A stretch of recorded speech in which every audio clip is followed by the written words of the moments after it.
Halo teman-teman, selamat datang di YouTube channelku.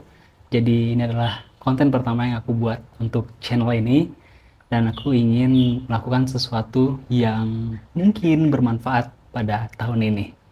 Jadi di konten pertama ini aku ingin menceritakan sebuah cerita nyata dari seseorang yang mana ini harapannya bisa menjadi sebuah cerita yang bisa menemani teman-teman sekalian untuk mungkin untuk sebelum tidur, atau untuk di perjalanan sebelum menuju ke kantor, atau untuk di kantor saat jam istirahat makan siang.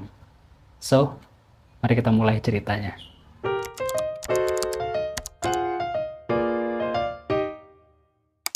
Di kisah kali ini kita harus berkenalan dengan seorang yang bernama Carl Busby.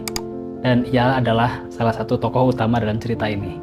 Jadi, di ujung selatan Amerika, ada sebuah kota kecil bernama Punta Arenas. Anginnya dingin, jalannya panjang, dan malamnya sering terasa sunyi. Nah, di sanalah pada suatu pagi di tahun 1998, ada seorang pria yang berdiri dengan ransel besar di punggungnya. Gak ada kamera, gak ada tepuk tangan, gak ada pencatatan rekor, dan gak ada orang yang benar-benar tahu apa yang sebenarnya ia lakukan. Namanya adalah Carl Busby. Ia menarik nafas panjang, natap jalan di depannya, lalu melangkah.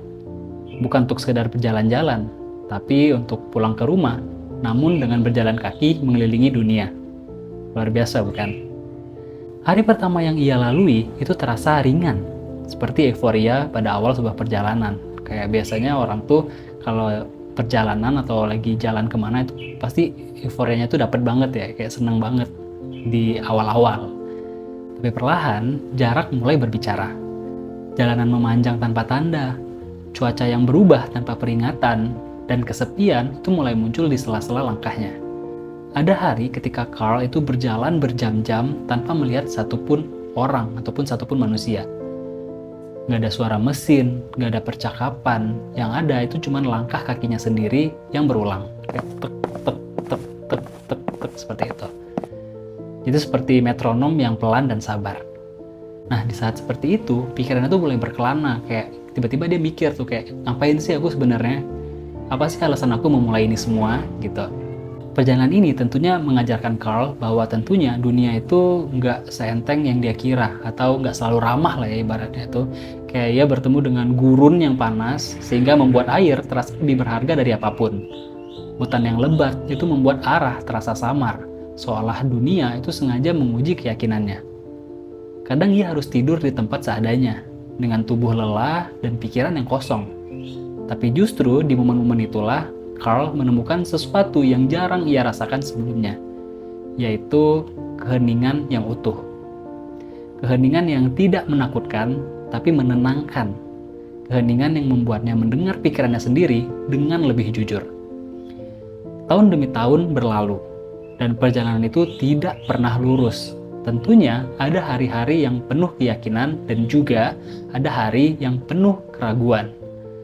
Carl melewati negara demi negara, benua demi benua, hingga akhirnya ia sampai pada salah satu tantangan yang paling berbahaya menurutnya dalam perjalanan ia ya, yaitu ketika ia harus melewati Selat Bering. Nah, jadi Selat Bering ini adalah hamparan es yang menghubungkan antara Alaska dan juga Rusia, atau Alaska dan Rusia gitu ya. Tempat di mana laut membeku dan angin terasa seperti pisau, ya saking dinginnya ya. Jadi setiap langkah di atas es yang tipis itu harus diperhitungkan dengan matang. Terlalu cepat, dia bisa jatuh, terlalu ragu, ia kehilangan waktu. Di sana, Carl berjalan bukan hanya dengan kaki, tapi dengan keberanian yang sunyi. Ada momen ketika perjalanan ini harus berhenti, bukan karena Carl menyerah, tapi karena hidup memaksanya untuk jeda, seperti masalah visa, keterbatasan dana, dan tubuh yang mulai lelah oleh waktu. Dan itu semua datang silih berganti. Kadang jeda itu berlangsung berbulan-bulan, bahkan bertahun-tahun. Tapi Carl tidak pernah menganggapnya sebagai akhir. Ia percaya bahwa perjalanan sejati tidak diukur dari seberapa cepat kita sampai, tapi dari seberapa teguh kita bertahan saat harus berhenti. Dalam kesendiriannya, Carl mulai melihat waktu dengan cara yang berbeda. Hari tidak lagi dibagi menjadi jam kerja atau akhir pekan, tapi menjadi langkah demi langkah. Pagi hanyalah awal untuk berjalan, dan malam hanyalah waktu untuk beristirahat. Gak ada target yang muluk, dan gak ada tenggat waktu. Hanya satu tujuan sederhana, yaitu melangkah hari ini. Dan entah kenapa, tujuan kecil itu ternyata terasa lebih kuat daripada rencana besar yang pernah ia miliki.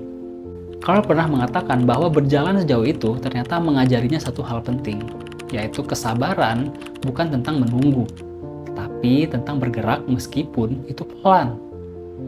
Sehingga saat dunia terbiasa dengan sesuatu yang cepat, ia justru belajar menikmati sesuatu yang lambat.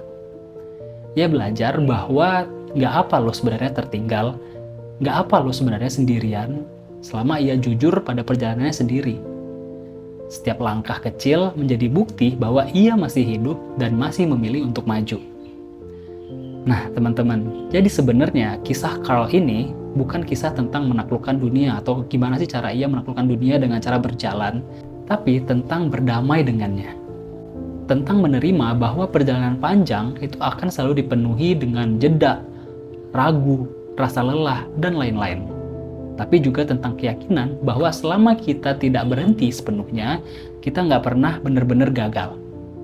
Dunia ini mungkin luas ya, kayak jalan mungkin panjang, tapi langkah kecil yang konsisten itu selalu punya cara untuk membawa kita lebih jauh dari apa yang kita bayangkan. Mungkin kita nggak akan pernah berjalan ribuan kilometer seperti Carl, tapi ya hidup seringkali memberi kita perjalanan panjang dalam bentuk yang lain. Seperti pekerjaan yang terasa nggak bergerak, mimpi yang seolah-olah tertunda, atau hari-hari yang berjalan secara pelan tanpa kepastian. Dan dari kisah ini kita tuh diingatkan bahwa pelan bukan berarti salah arah, bahwa berhenti sebentar itu bukan berarti kalah, bahwa satu langkah kecil hari ini masih lebih baik daripada menyerah sepenuhnya. Jadi saat kamu mendengarkan cerita ini, mungkin kamu sedang lelah, mungkin kamu sedang capek, dan mungkin kamu merasa perjalananmu terlalu lama atau terlalu jauh. Tapi ingat cerita Carl ini ya teman-teman, yang mana ia berdiri di ujung dunia dan memilih untuk melangkah tanpa tahu kapan sebenarnya ia akan sampai. Ia nggak terburu-buru, ia hanya setia pada langkah berikutnya.